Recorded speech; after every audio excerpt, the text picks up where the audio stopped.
Depresi adalah penyebab utama kecacatan di dunia.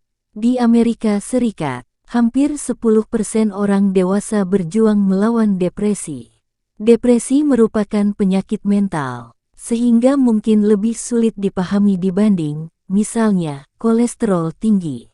Salah satu yang membingungkan adalah perbedaan antara mengalami depresi atau hanya merasa depresi. Hampir semua orang merasa sedih dari waktu ke waktu, mendapatkan nilai buruk, kehilangan pekerjaan, bertengkar mulut, bahkan hujan pun dapat membawa perasaan sedih. Kadang tanpa pemicu apapun, rasa sedih dapat muncul tiba-tiba. Lalu ketika keadaan berubah, rasa sedih pun menghilang. Depresi klinis berbeda. Ini merupakan gangguan medis, dan ia tidak akan pergi hanya karena kehendak Anda.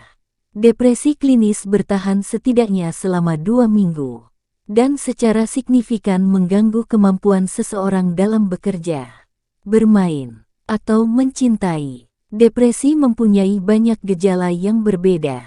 Suasana hati muram, tidak tertarik pada sesuatu yang biasanya Anda nikmati.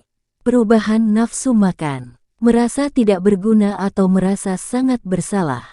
Tidur terlalu banyak atau terlalu sedikit.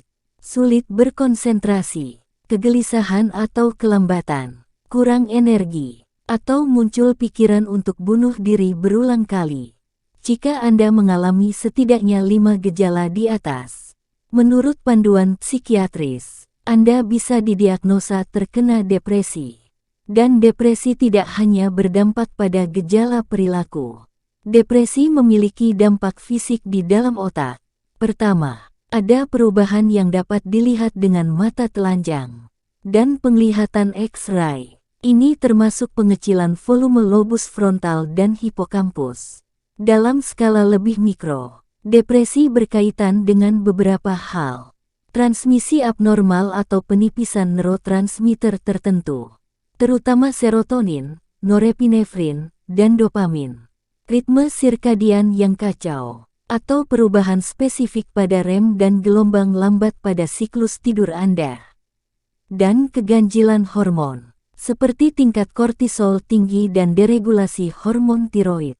Tapi para ahli saraf masih belum mendapatkan gambaran lengkap dari penyebab depresi. Sepertinya berkaitan dengan interaksi kompleks antara gen dan lingkungan. Tapi kita tidak punya alat diagnosa yang bisa memprediksi secara akurat di mana atau kapan depresi akan muncul.